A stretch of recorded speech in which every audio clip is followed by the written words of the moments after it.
America is home to 33 million small businesses, the beating heart of communities across the country. And proof that the American dream is still alive. This is a show about those dreamers and doers and the communities they serve. Their real life stories. Their struggles and successes. Their grit, determination, and passion. And the people who fight to keep their American dream alive. I'm Alfredo Ortiz. I'm Elaine Parker. And it's time for another episode of Main Street Matters, America's small business megaphone. Hi, everyone, and welcome to another episode of Main Street Matters, America's small business megaphone. I'm Elaine Parker with the Job Creators Network, and today we're joined by Daniel Cochrane. Daniel is the Senior Research Associate at the Heritage Foundation, and he's here to talk about AI. Daniel, thanks so much for joining us. It's great to be here. Thanks for having me. Well, this is such an interesting topic. I've got friends who are diving in, both feet first, hands, feet, legs, everything I got. They love it. They use it in their everyday lives, personally, professionally. They talk about how it's enhanced their jobs, made things easier. But I've got one friend who says, wow, I can really see the downside to this. I can see the problems with it. And, just from eliminating jobs, she's like, I don't even understand. Actually, she says, the scary part to me is this, like, literally could eliminate college graduate level jobs. Like, they're just gone. And so I think, oh my gosh, what are we going to do going forward? You highlight in particular the tension between like federal and state power over it. So I thought we would start like talking there before we get into, job losses and whose jobs will be replaced. But the federal and state power over AI regulation. What do you think is the kind of the biggest risk in getting the balance wrong between state and federal? Yeah, well, so I think that I agree that AI has incredible upside. There's a lot of potential, especially to help businesses and normal Americans in their everyday lives. But for that to happen, we have to make sure that the incentives of the companies building these AI tools are aligned with the people using them. And unfortunately, as we've seen so many times in technology, you see it in social media, you've seen this in kind of earlier iterations of the sort of e-commerce. The promise of the earlier iterations of the internet was it will unleash innovation, it will give the little guy a shot. And indeed, that's what it did in the 90s and early 2000s. But we've seen a mass consolidation of power in the technology space since then. And obviously, you have companies like Google with around 90% of, or over 90% of the market share in search. They just had a significant, and they're undergoing multiple trials. They had already a judge rule against them that they're a monopoly. And so you have the same companies that have held the monopolies in search, social media, and other properties now becoming the major players in AI. And so what I worry about is that a lot of those companies are not interested in helping the normal American. They're thinking about how to keep you online, especially if we're talking about kids, how to keep kids scrolling and addicted. And they're not really thinking about how do I create tools that's going to help the average American. So when I think about state and federal regulation done right, I think what regulation does is it creates kind of a stable environment, and you can have a light touch approach, but it ensures that the interests of normal Americans are being factored into how this stuff is designed. And one of the things you sort of alluded to in your opening statement there is that AI is incredibly complex. So it's not always clear, we're using it a lot of different ways, but it's not always clear exactly the values that are sort of embedded into it at the back end, especially with all the data that's being used to train these models. So when I think about federal and state regulation, I think striking the balance means that we ensure that there's flexibility to respond to kind of the experience of the normal American. And Senator Josh Hawley gave just a great speech the other week, and he talked about how a lot of AI, the biggest AI labs, are proceeding on transhumanist lines. That was a direct quote from Senator Hawley. And he points out how a lot of the big guys in Silicon Valley, they're really divorced from the experience of everyday Americans. And so what we really have to do in the case of government is have common sense regulation that kind of reinserts that experience and those concerns. Think about the concerns of parenthood, right? You're a parent, you don't want your child being addicted to a chatbot, right? So you need regulations like they have, as an example, in Utah, saying, look, if you're using a chatbot for mental health, you can't be targeted with ads. That data can't be shared with third parties. And those are things that Congress has repeatedly failed to do. So I think striking the balance means we have flexibility on the state level. And it also means that states get to experiment to figure out what the best, like what striking the balance means. Because, with a general purpose technology like AI, there's so many different nuances in how it's being used in all the different contexts. So we need a kind of robust 50-state experiment to really figure out how to do that. And that's where I see the states and federal government playing a really important role. Well, you brought up a child being addicted to a chat box. I know we've seen the first lawsuit related to AI, and that was a young man who was, basically getting his mental health advice from AI, and the AI bot basically talked him into taking his own life. And some of the information that's been put out in the media about the conversation happening and the advice being given by AI was frightening. I mean, obviously this young man, unfortunately, was in a very vulnerable state, but was listening very intently to what was being said. And I mean, it was leading him down the path of what he ultimately did. And so that's obviously an extreme danger and an extreme situation. I don't think that that's going to be something we see commonplace. But what do you see as some of the, kind of the biggest dangers out there, and not just from a physical safety standpoint, but even economically for Americans? Well, I think just picking up on where you left off there. So I think the challenge with the way that a lot of these chatbots, the models underlying them, the AI models underlying a lot of these chatbots. So you think about ChatGPT as an example. The other company engaged in a lawsuit is Character AI, and that was a very harrowing story of a young person who started a kind of a discussion with a fantasy character that he created through the company's model, and over time he got into what he considered a relationship with that model, and this is Character AI. And actually, this fantasy character, one of the characters from Game of Thrones, the sort of the fictional fantasy show, the character actually, after months of sort of grooming him, and they had some pretty illicit sexual conversations, the character urged him to commit suicide as a way to be with it, or her, I suppose, and he did.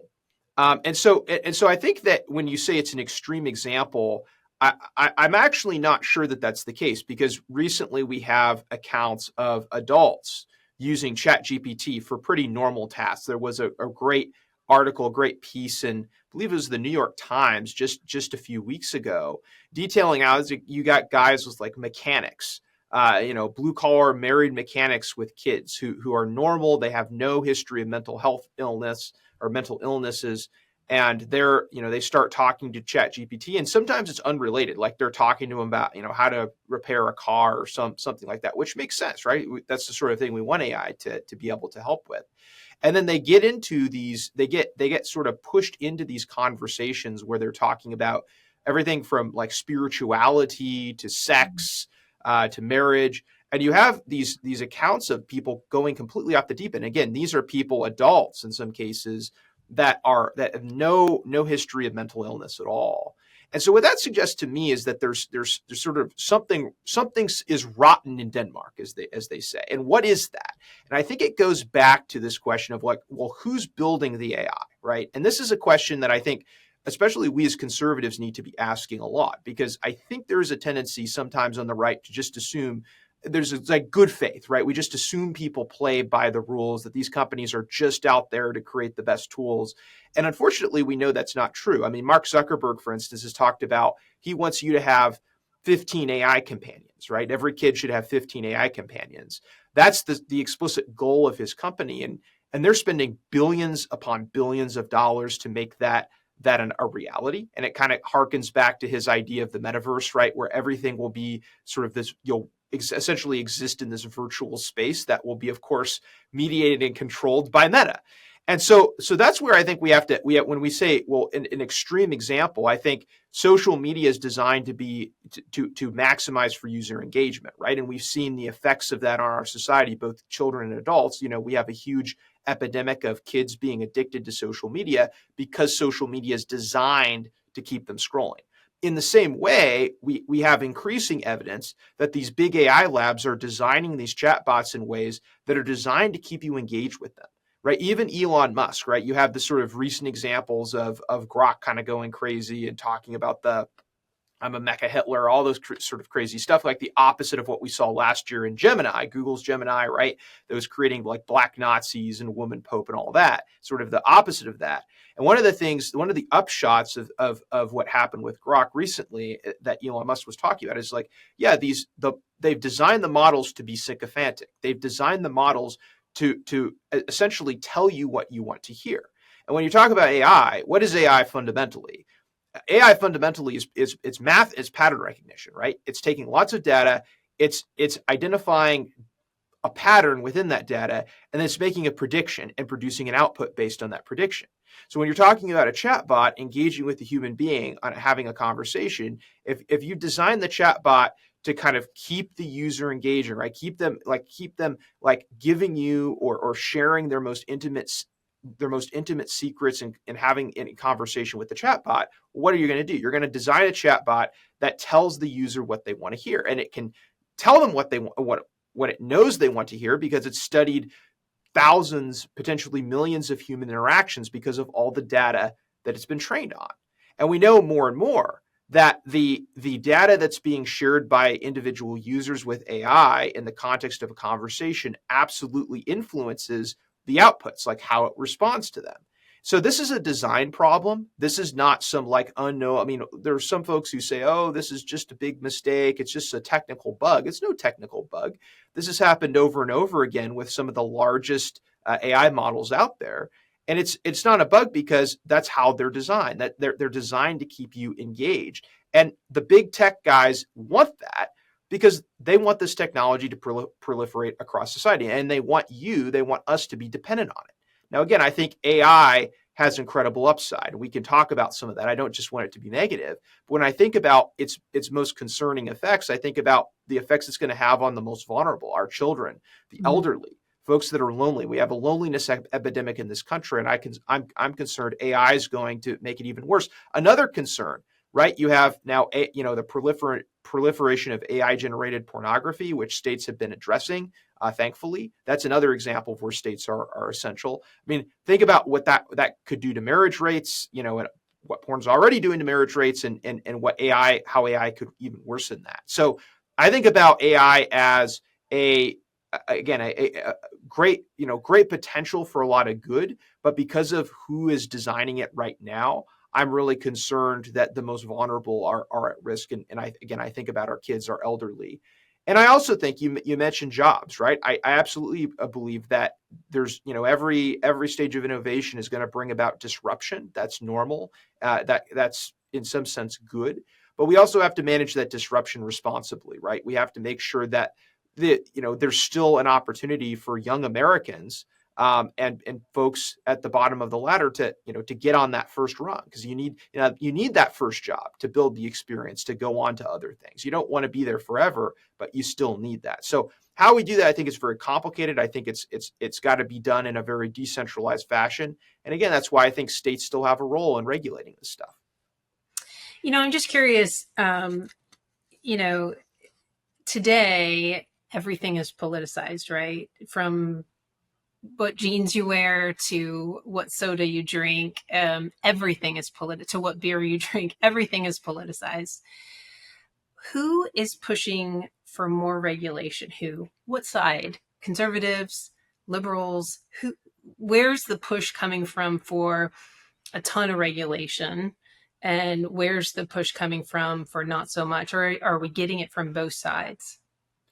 Yeah, so I actually think this is where tech policy and AI in particular gets a little complicated because I mean I grew up, sort of the Milton Friedman libertarian sort of thinking, and so I'm completely familiar, and I think there's a lot of truth to, right, and it's the Reagan quote, right, the worst thing ever is, for the government to say I'm the government, I'm here to help you, and there's a lot of truth to that. But I think the other side of that is the right scale when we're talking about AI shouldn't be more or less regulation. It should be the right regulation, right? So there's a lot of there's a lot of regulation that's well intended in the US and around the world that is actually bad regulation.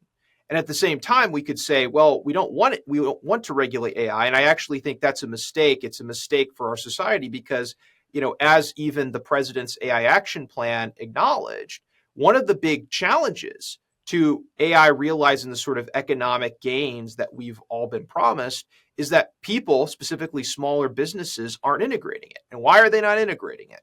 Well, one reason is people aren't sure the degree that they can trust it. I mean, think about it. You're a doctor, right? And you have to decide, my dad's a doctor. I'm a son of a doctor, right? And there's a lot of things AI, I think, could do to help, small doctors really practice medicine better in terms of taking off a lot of the administrative burdens. The doctors have to do a ton of like medical record keeping, all kinds of stuff. There's a lot AI could do there. But you have to think about it. So I'm a doctor and I have to decide, how am I going to integrate AI into my practice? Well, I have to think about, well, what is the kind of thing that AI is going to be most effective at? And then I have to start thinking about, well, what is AI? Where can I actually trust AI? Like, imagine if I have an AI managing my patient's medical records, but I can't trust it. It makes a crucial mistake, and I actually mistreat a patient as a result of that, or I lack information about a patient to render them the appropriate medical care. You have that happen even once. I mean, that could be grounds for a malpractice lawsuit. I mean, it's really serious stuff. And the reality is, in our fervor to sort of adopt this technology, we don't have enough frameworks in place to ensure that the AI, the interests and values of the AI is aligned with the individual users, right? And the use cases, whether it's a doctor, whether it's a lawyer, whether you're a small business, think about a mechanic or a, coffee shop. For all those, right, all those businesses, there's going to be very different use cases, but they have to be able to trust the AI. So to your question about regulation, I would suggest that the question here is, how do we put regulatory frameworks in place that don't, it's not about having, it's not like the European model where we're asking companies to, mitigate for all these hypothetical risks. It's just, look, I use the example of fiduciary duty, right? So you're a bank or you're a investment advisor. You have lots of freedom in how you invest your client's money, but you have to do it for the interest of your investor, not for some like woke cause. In the same way, we need a similar standard for AI companies to say, look, you can create AI to do all kinds of stuff, but when an AI is being trusted by an individual or business or other institution to carry out an important task, they have to be able to trust the AI, and the company needs some essentially, legal requirement that they're going to make AI in good faith to do that. There's going to be mistakes. There's going to be hurdles. We all acknowledge that. But I think right now, there actually does need to be some regulation. In terms of more or less, I would suggest, lighter touch. I think there's a lighter touch way to do it. I think that sort of duty of loyalty is probably the right way to go, to have the sort of balance between light touch and too much. But I think that's the role of regulation. So I'd say it's not so much. I think it's not a quantity question; it's a quality question, and we got to start asking, how do we have common sense regulation that aligns AI with our small businesses? That's really what it's about. You mentioned you're the son of a doctor. I saw a story the other day that actually was quoting Bill Gates saying, there'll come a time where we won't need doctors at all. AI will take care of it all. I've also seen other stories allude to robots. I think it was Japan, I want to say, already has robots going in and handling the bedside, taking the place of nurses. My daughter's a second year nurse. She's a cardiac nurse. And all I thought was, she talks to me about how she's the eyes and ears of the doctor, obviously. And so when she's coming in and assessing a patient, she's taking in inputs based on like, what's your pain level? And understands that a 2 pain level is much different from a 9 pain level. And she takes all those inputs, and there have been many times where she has been able to make a decision based on some of the human inputs that I just can't see that AI could grasp that. AI can grasp the symptoms and calculate. Yes, you're having a heart attack, or this is happening, or something like that. But I don't know that AI can grasp the human facials, the grimacing of pain and things like that my daughter is able to assess and make a call of hit the button, you know what I mean, and bring in the emergency crew to save this person's life. Oh, I think you've hit on a really important point. And this gets back to the concern that Senator Hawley raised last week in his speech about the sort of experiences of normal Americans diverging dramatically from the tech titans who are building all of this stuff. And no one doubts, of course, that these guys are really smart people, or they wouldn't be where they are. But the problem is when you assume the assumption that AI can do so Bill Gates is operating on the premise that there will be something called artificial general intelligence. Now, if you ask 10 people what that means, you're going to get 10 different answers. But as close as I can tell, as much consensus as there is on what that means is essentially you have AI that can do everything a human can do. But let's think about what that means, that statement means. It would mean that, to your daughter's point, you could essentially have the AI do everything a human physician does. But the assumption that they make there, sort of the question that's being begged, is that all a human physician does is take essentially sensory inputs, empirical data, and then make it sort of rational calculations on that data, right? And of course, that's part of it.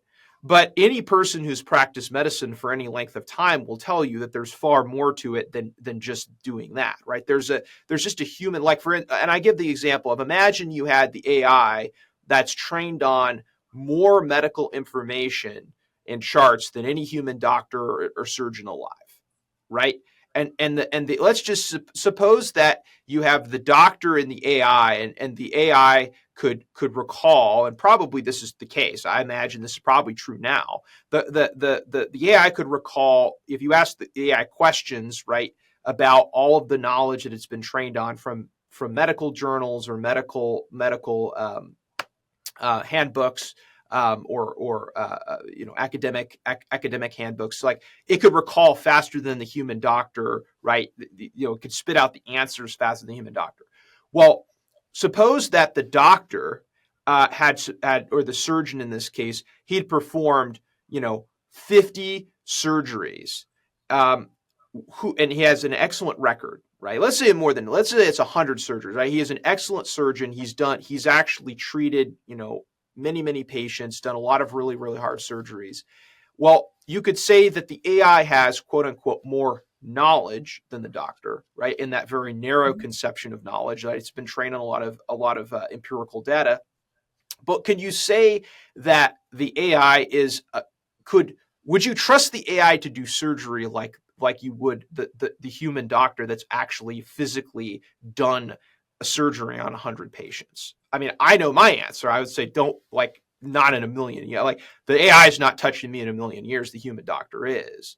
Now they do have examples, like there are robotic surgeons, but it's a human still running it, right? So you have like robotic hands that you're using. Great example of technology. It allows for more precision, but it's a human surgeon that's actually like remotely controlling it. And I think that like the fact that I mean, if you asked, like, let's just say 100 Americans, I'm going to guess that I will guess at least 80% of them would say the same thing I would say. And the reason for that is we recognize there's something more to the knowledge of what it means to be, like, the knowledge of being a good doctor that's experiential in nature and can't be reduced to data, right? There's certain things. It's like when I say I'm a good friend, we know intuitively what it means to be a good friend. But there's something about being a good friend, like epistemologically, we're getting very philosophical here, but you've asked a very philosophical question. There's something in sort of in the nature of our being that you can't reduce down to empirical sense impressions, right? It's just part of being a conscious human being with a soul.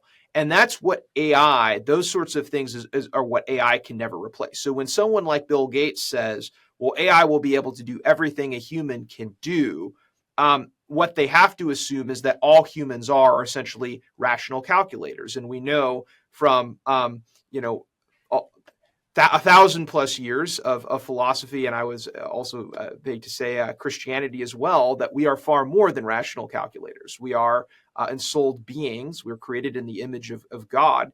And so there's a way in which we know and relate to other beings, other humans and creation that's simply not replicable through an AI system. And that's what I think, or what through a computer system. And that is why I think it's so critical to make these distinctions. So we really can identify what is AI best at, what are we best at, and how can AI be utilized in ways that uplift humans as opposed to assaulting our dignity.